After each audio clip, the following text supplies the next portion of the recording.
महादेव। आज की वीडियो के अंदर हम रैपर क्लास जावा के अंदर क्या होता है वो हम सीखने वाले हैं। तो मैं पहले एक कमेंट डाल देता हूँ रैपर क्लास। यहाँ से हम क्लास बनाना शुरू करते हैं और मेरा क्लास का नाम होगा रैप। अब इस क्लास को मैंने ओपन कर लिया है। अब हम पार्स इंट जो फंक्शन हमको बाय डिफ़ॉल्ट देता है इंटीजर डॉट पार्स इंट, यह फंक्शन हमको बाय डिफ़ॉल्ट जो हमारा कंपाइलर है वो हमको देता है। और यह फंक्शन हमको क्या रिटर्न करता है, यह फंक्शन हमको एक इंटीजर वैल्यू रिटर्न करता है। इसलिए हमको एक वेरिएबल इंट टाइप का यूज़ करना पड़ेगा। अब जैसे ही मैं इसको प्रिंट करने की कोशिश करता हूँ,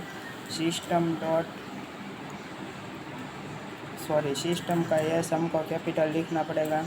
system dot out dot print ln, और इसके अंदर जैसे ही मैं ए की वैल्यू डाल देता हूँ तो ये मुझको क्या आउटपुट रिटर्न करेगा 1 2 3। यह मुझको एक एरर रिटर्न करके दे रहा है 2 मिनट। इस क्लास के अंदर हमको वॉइड मेन लिखना पड़ेगा, इसलिए मैं पहले लिख लेता हूँ पब्लिक स्टैटिक वॉइड मेन। ये हमको हर प्रोग्राम के अंदर लिखना है स्ट्रिंग और 2 ब्रैकेट ओपन करके args।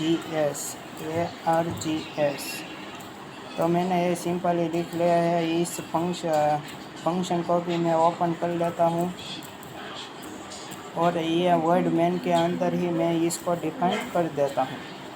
तो जैसे ही मैंने इसको डिफाइन किया और जैसे ही मैं रन करूँगा तो हमको 1 2 3 स्ट्रिंग में से इंटीजर में कन्वर्ट होके आ गया है आउटपुट। अब हम जो इसका दूसरा फंक्शन है इंटीजर डॉट वैल्यू ऑफ, तो उसको हम देख लेते हैं। तो integer dot value of camel case में हमको लिखना है और इसके अंदर हमको 2 आर्ग्यूमेंट पास करनी है। बाइनरी आर्ग्यूमेंट आप पास कर सकते हैं, तभी ये हमको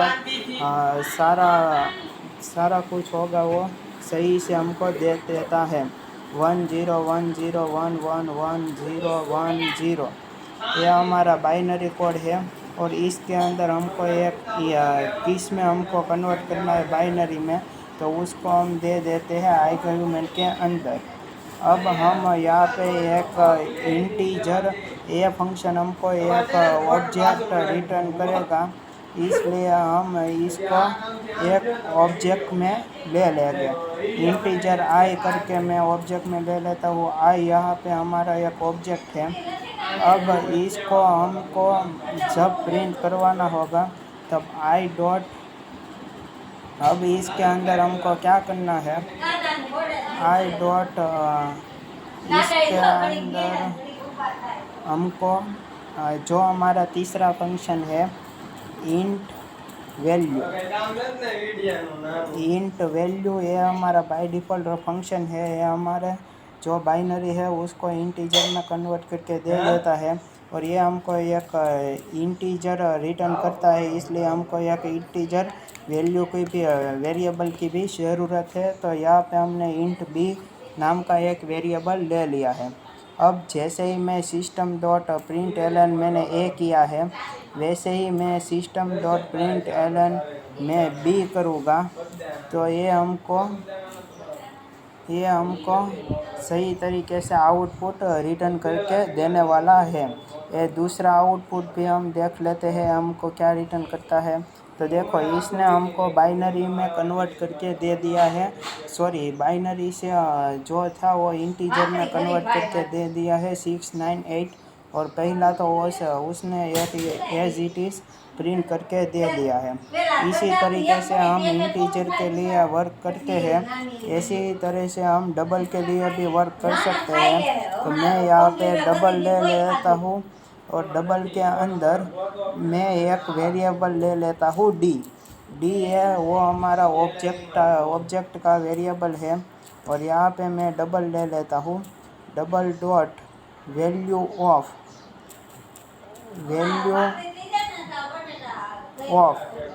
वैल्यू ऑफ करके यहाँ पे भी मैं एक स्ट्रिंग पास कर देता हूँ 1 2 3 सॉरी बाइनरी के अंदर ही दे देते हैं 1 0 1 0 1 0 1। पहले हम इंटीजर में ट्राई मारते हैं तो मैं यहाँ पे 67 वैल्यू देता हूँ। और अब मैं इसको जो डबल में कन्वर्ट करके करने वाला हूँ, तो डबल में हमको कन्वर्ट करने के लिए हमको लिखना पड़ेगा डबल डॉट वैल्यू सॉरी हमारा जो ऑब्जेक्ट था वो डी डॉट हमारा डबल वैल्यू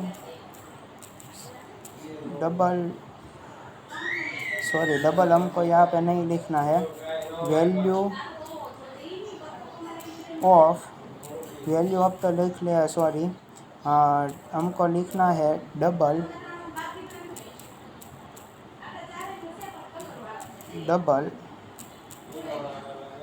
वैल्यू। इस तरीके से मैं जैसे ही लिखता हूँ तो यहाँ पे हमको स्मॉल ही रखने की ज़रूरत है। देख लेते हैं एक बार, D dot double dot value.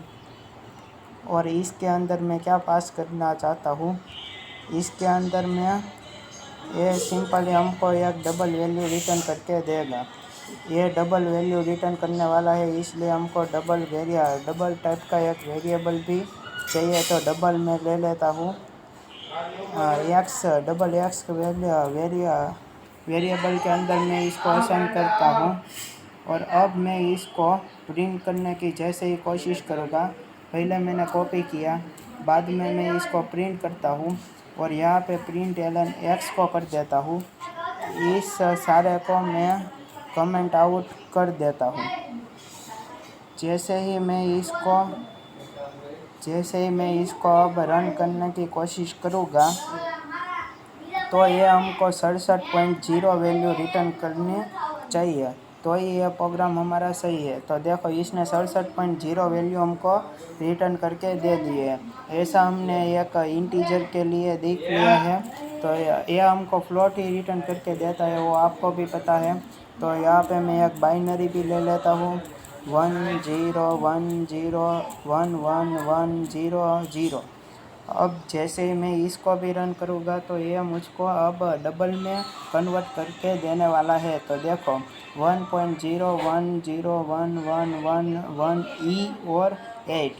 आपने हेक्साडेसिमल वैल्यू भी सीखी होगी, इसी तरीके का टाइप का इसने हमको वैल्यू रिटर्न करके दे दिया है। आई होप कि आपको ये लेक्चर भी आपको सही तरीके से समझ में आ गया होगा। ग्रेपर क्लास का यूज़ करना हमको क्यों ज़रूरी है, क्योंकि Java almost 100% object oriented programming language है। पर ऑलमोस्ट किस लिए मैंने लिखा, वो प्योर 100% नहीं है। हमको अगर प्योर 100% ऑब्जेक्ट ओरिएंटेड करना हो तो हमको यहाँ पे क्या लिखना पड़ता है, प्योर 100% करने के लिए हमको ग्रेपर क्लास का यूज़ करना पड़ता है। ये डबल, इंटीजर, फ्लोट, ये कई टाइप के इसने हमको बाय डिफ़ॉल्ट फंक्शन दे दिया है पहले से ही। तो आई होप आपको कोई भी अगर डाउट हो तो आप मुझे कमेंट करके जाना सकते हैं। तो आज की वीडियो यही तक, मान लो।